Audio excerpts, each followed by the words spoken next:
No, don't do that. So first of all, I just want to show the fact that I'm wearing this t-shirt. All right, we are starting this video in 3, 2, 1.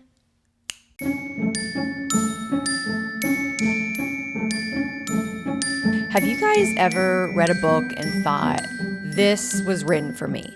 Or like, wow, I didn't know anyone felt the same way that I do. The first time I ever read The Outsiders, that's exactly how I felt. Hi, I'm Enneagram Fox and I am a type 4, just trying to be a happier human. I also can't help but type the characters in movies, TV, and books. To make a long story short, I read The Outsiders and watched the movie when I was 12 years old, and it completely changed my life.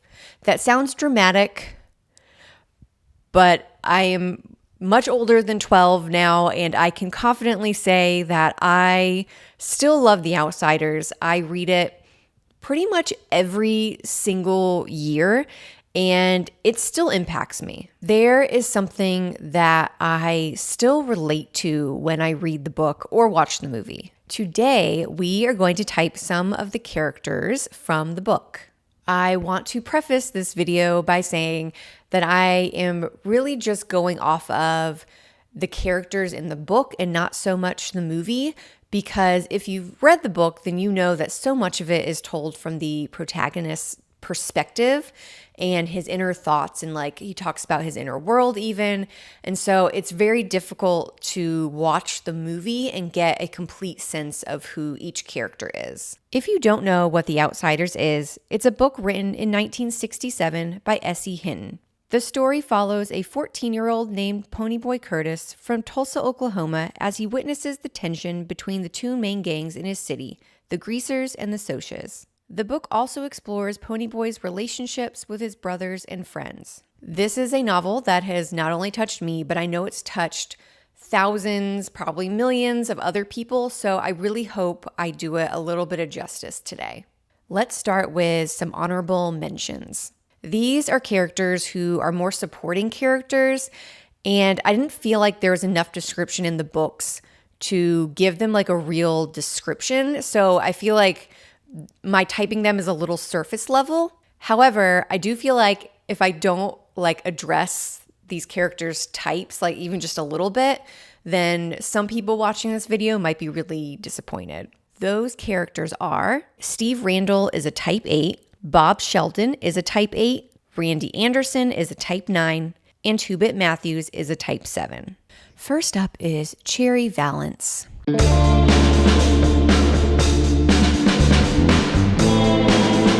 Cherry is a teenager who goes to school with our protagonist.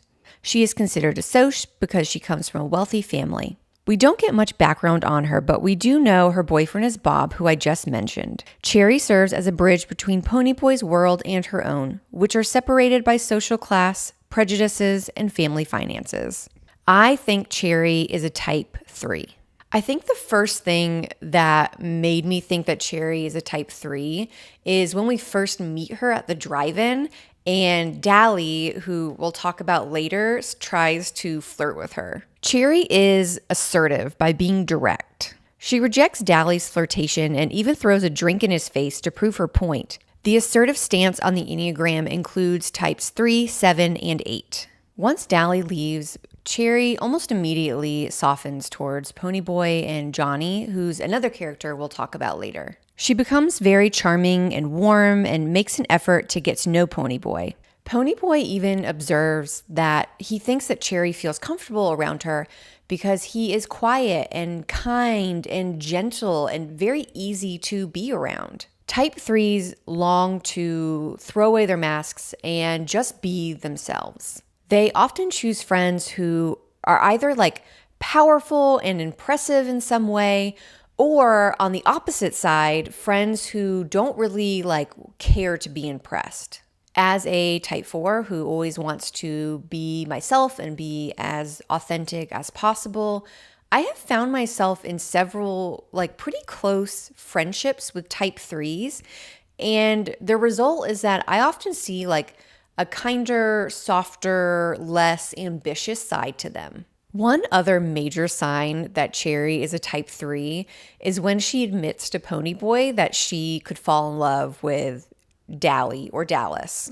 Ponyboy is confused by this statement because Cherry is pretty and classy, and Dally is described as tow-headed and a hood. They don't seem like they would go together at all. But we also know at this point that Cherry's boyfriend is Bob, who is kind of a jerk, but she also describes him as someone who is like worth admiring. She sees him as special and a little different or even better than everyone else. I think she looks at Dally in kind of a similar way. She's impressed by who he is. Type 3s, not only do they want to be impressive, they want to surround themselves with people who are also impressive. And I think Cherry looks at people like Bob and Dally who are very powerful, very alpha male, leadership kind of guys, and I feel like she feels impressed by them. Thanks, Ponyboy. You did okay.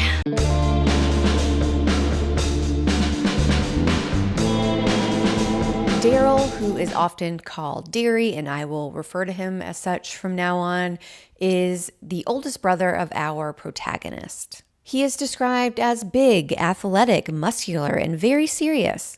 Since the death of his parents, Darry became the sole caretaker for his two younger brothers. In the novel, he is 20 years old, works in construction, and seen as overbearing by his youngest brother and our protagonist, Ponyboy. I think Darry is a type 1. Type 1s are driven by a need to do good. They also want to be good in whatever role they're in, whether it's a job or just being an older brother. From the very beginning, literally chapter 1 of the book, Ponyboy views his brother in a very negative light. He's big and rows houses. Although he, in a lot of ways, admires his brother for working really hard and providing for a family at such a young age, Ponyboy also hides a lot of himself from how angry Darry can get and how overbearing he can be towards Ponyboy.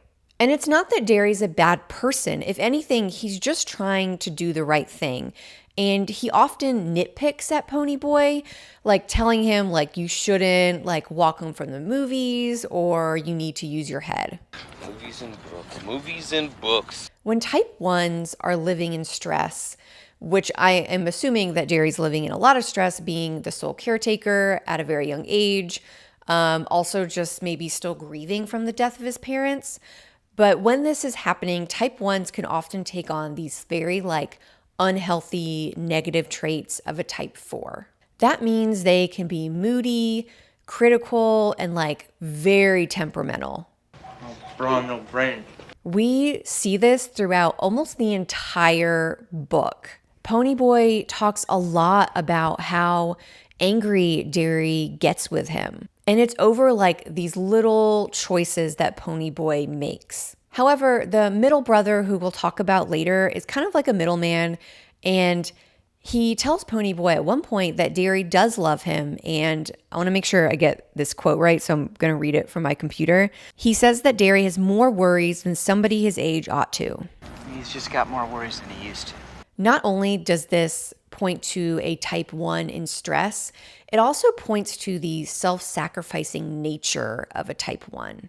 Type 1s feel a sense of duty towards conflict, and they often react using their gut, or their instinct is another way to put it. They face a lot of hard things with determination because they want to make things better for other people, and they don't really think about themselves.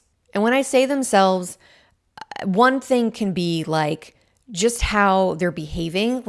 They might come across as really harsh, but to them, they're doing the right thing. They're trying to help you, and they don't necessarily think about hurting your feelings. But I also see this in the way that Darry has put his life on hold for his brothers. I mean, he's described as being super smart and athletic, and he could go to college on a football scholarship, but he has given all of that up in order to work full-time in construction at 20 years old just to help pay for, a better life for his two teenage brothers. When we read about Darry's past, being smart, a good football player, and even having friends who are like from the wealthier families, even Ponyboy realizes that Darry has given up a lot for him and his brother.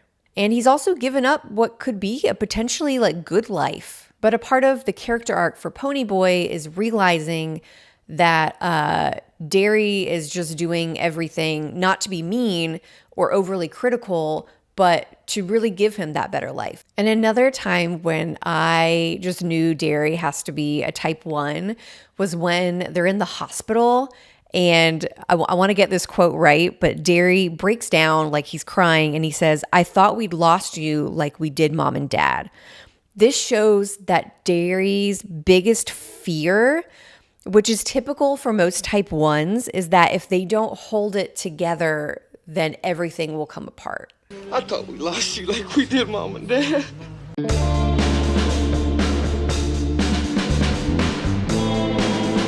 Soda Pop is the second oldest brother to our protagonist. He is described as happy-go-lucky, reckless, and understanding.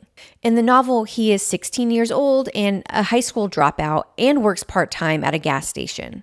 I think Soda is a type 7. Throughout the entire novel, Ponyboy talks about how much he loves Soda because he is very kind and very like understanding and just a really enjoyable person to be around. Although type 7s can have a fun, easy quality about them, they're also usually pretty like compassionate people. In fact, a lot of type 7s can get mistyped as a type 2. Type 2s are like helpers and they really like, they like to be there for you and support you. And this does kind of make sense because type 2s and type 7s are kind of able to like read the room really well. And they're able to like see how they can be involved. Now, a type 2 might look and to see like how they can help the best, but a type 7 is looking at like usually more like socially, just like who can they talk to, how can they, how can they kind of fit in. Also, a type 7 might walk into a room and they might feel like it's really boring and they're going to try their best to like make it better. Two other really great type 7 moments are when Soda sticks up for Ponyboy. 7s are, even though they're really fun, they are assertive types. And there's that one part where like Soda tells Darry to like stop criticizing Ponyboy. When she concentrate on girls and cars, works for me. What makes this even more 7-ish, Soda is both firm and charming, which causes Darry to back down really quickly. Ponyboy notes that he is really scared to stand up to Darry because he's kind of intimidated by him, but like Soda's not intimidated at all. One more thing to note is at the very end of the novel when Soda gets very upset and he's talking about like how his ex-girlfriend like won't communicate with him anymore. He has a small monologue where he talks about his feelings and how they're the only family they have left and need to stick together. This shows like growth as a type 7. When type 7s are growing and maturing, they can take on these very positive traits of like a type 5. This means they are very tactful and thoughtful. So in other words, they think before they speak or think before they act. At this point, Ponyboy even thinks about how he's always just assumed that Soda was fine and everything was good. And a lot of times it's very easy to look at type 7s and think that they are happy and good and everything's fine in their lives. And we forget to look deeper. And I know I'm guilty of this. Like I forget to check in on my type 7 friends. One ball baby and his family's enough.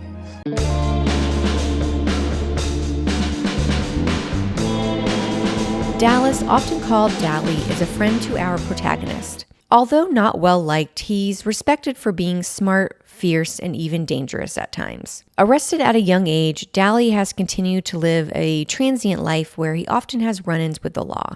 I think Darry is a type 8. From the first time that we read about Darry, we're told that he's an intense, aggressive guy. In fact, Ponyboy says that he doesn't even like Darry. He just respects him for being a really smart, street smart kind of guy. Respect is actually a very important thing for a lot of type 8s. They often prefer to be respected over being liked. In my opinion, there is something very respectful and admirable about a person who doesn't care about the opinions of others or doesn't need their approval. However, a lot of type 8s do this to a fault. There's a pretty early scene where Darry and Ponyboy and Johnny, who we'll talk about later, sneak into a drive-in movie theater, and Darry starts hitting on Cherry, who we just talked about. Are you a real redhead? First of all, just the fact that like Darry is the one who instigates them like sneaking into this theater just tells me that like he does not care about your rules and laws. He's gonna do what he wants. Also, when he's hitting on Cherry, she does not appreciate it at all. However, type 8s are assertive types, meaning that when they face conflict, they often push against the conflict. In other words, they do not back down. And we see how, he starts hitting on Cherry. Cherry does not appreciate it. She makes it known because she is also an assertive type. But instead, Darry doesn't back down. He like doubles down on his efforts to hit on her. Get lost, Hood! The only thing that stops Darry is when Johnny, who we're going to talk about really soon, basically like stands up for them and says like, stop messing with them. And only because Darry loves and respects his friend does he actually back down. All right, I'll go. I know when I'm not wanted. In the very end of the novel, Ponyboy says that Darry's whole purpose for living, which was their friend Johnny, has been taken away from him. And Darry always gets what he wants. And so if he doesn't want to live, he's not going to live. And it's very typical for a type 8 to get what they want, because not only are they assertive, they give like 110% to everything they do. So if they don't want to do something, they're not going to do it. I will say something that is also quite admirable about type 8s, because I try to look at each type, there's a negative part, but there's also like a positive part. And something really great about type 8s is that when they want to get something, they don't charm you, they don't trick you into doing it. Like they're very direct. Now, they can be kind of mean and a little too intense at times, but on the positive side, they can also just be very honest people. Tough like me, and you don't get hurt.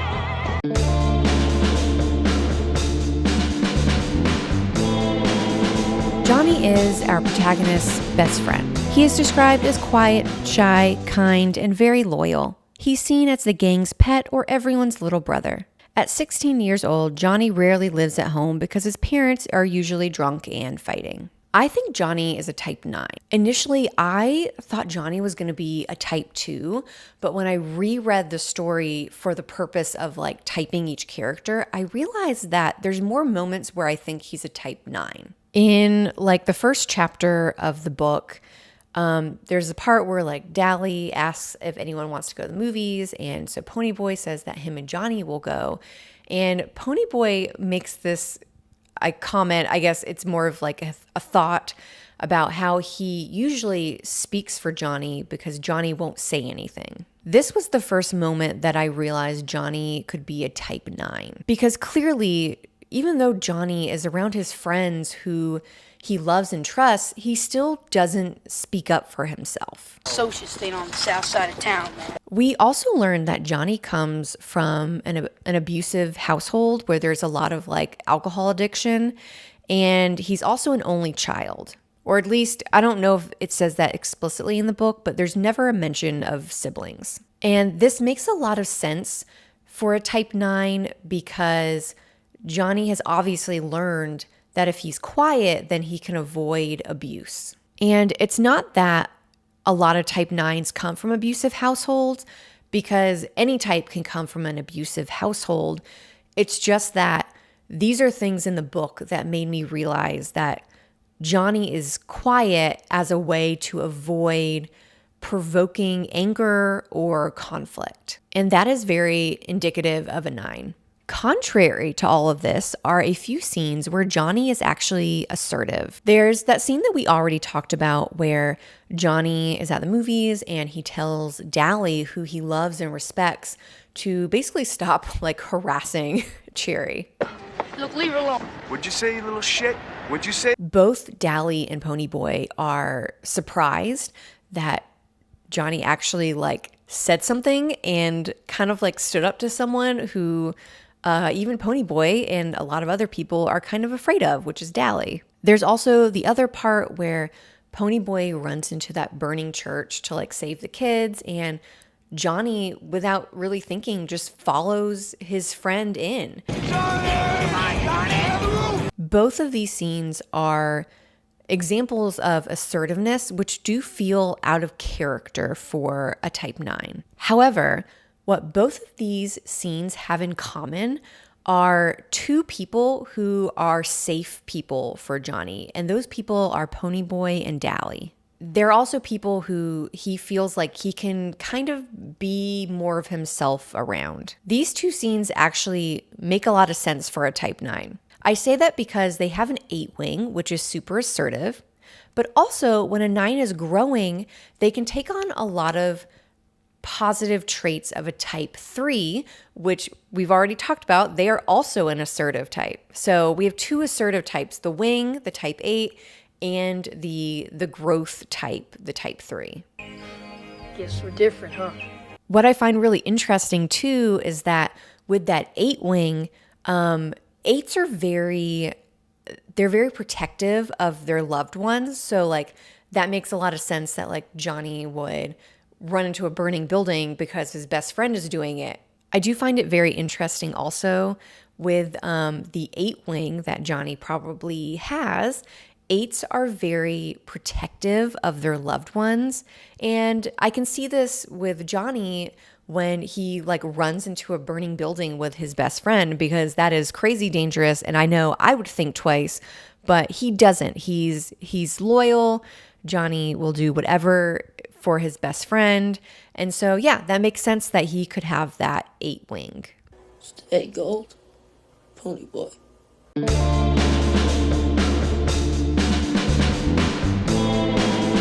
Ponyboy is our protagonist and narrator for The Outsiders. He is 14 years old and an orphan being raised by his 2 older brothers, Darry and Soda Pop. Ponyboy is shy, quiet, introspective, and deeply loyal to his friends and family. I think Ponyboy is a type 4. I am the most surprised by this typing. Before reading the book for the purpose of typing, I thought Ponyboy was a 5, a 9, maybe a 1. I even thought 6 at one point. No!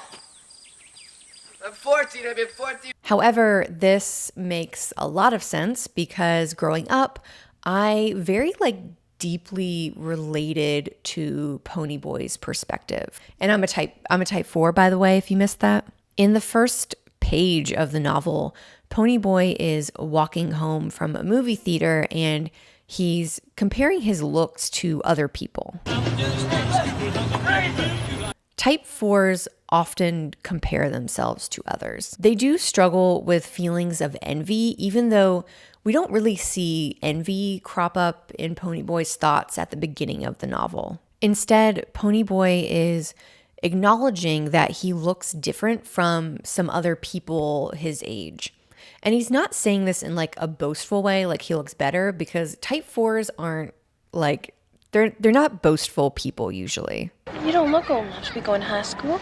He's just pointing out that he looks different, that, the greasers, they look different from other people. And he's not saying it as a good or a bad thing. He's simply acknowledging it. And this is pretty normal for a 4 to acknowledge all the ways that they are different from other people. Ponyboy Curtis. I got a brother named Soda Pop. It even says so on his birth certificate. Also, around this point in the book, at the beginning, he describes himself as liking to loan it a lot, meaning he likes to be alone. And he often feels uncomfortable going to the movies with other people because he kind of feels like it's someone watching over your shoulder. And man, do I relate to this. I actually love going to the movies by myself. I like doing a lot of things by myself because when someone is watching me or I think someone is watching me, I often feel like a pressure to be a certain way. Geez, Soda, why does he always gotta be like that? And 99.9% of the time, that pressure is just me perceiving someone else, and it has nothing to do with anything they do or say, which, you know, reading in between the lines is often something type 4s do.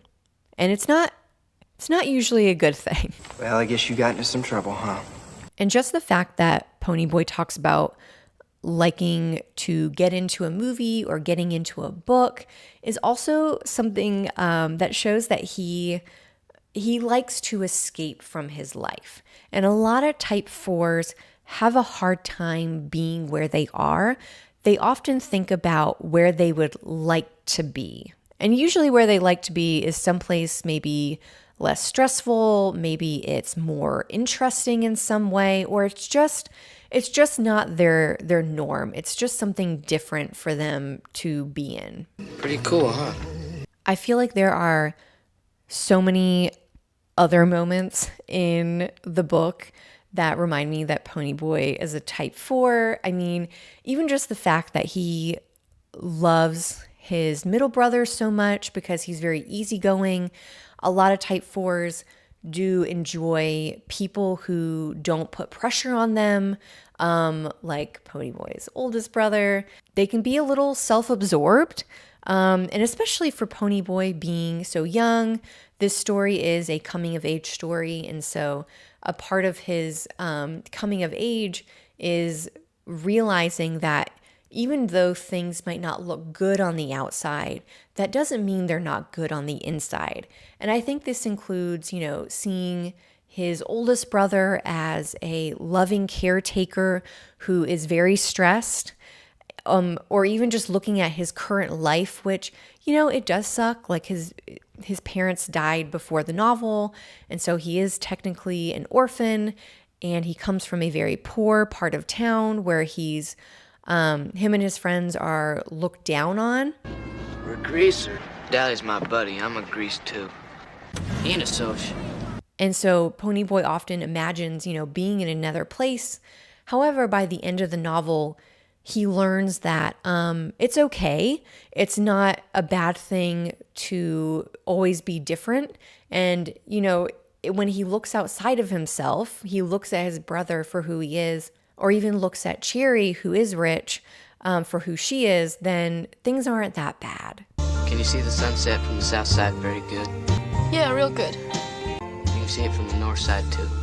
So anyways, I will just go ahead and end this video now and say, if you have not read The Outsiders, please do. It was so fun to get to read it again, just to like type the characters. I have read it at least 20 times in my life.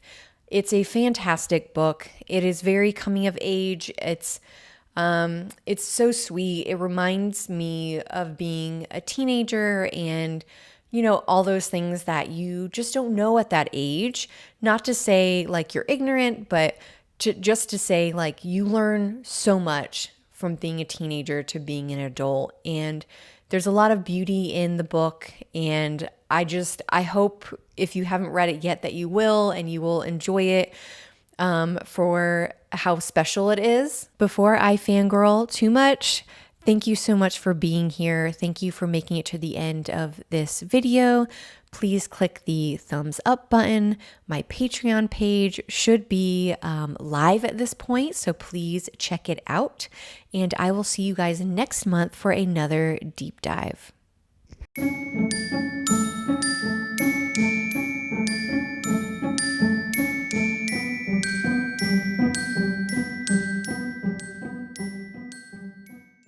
We are on to Soda Pop Patrick Curtis because I am that nerd in 3, 2, 1.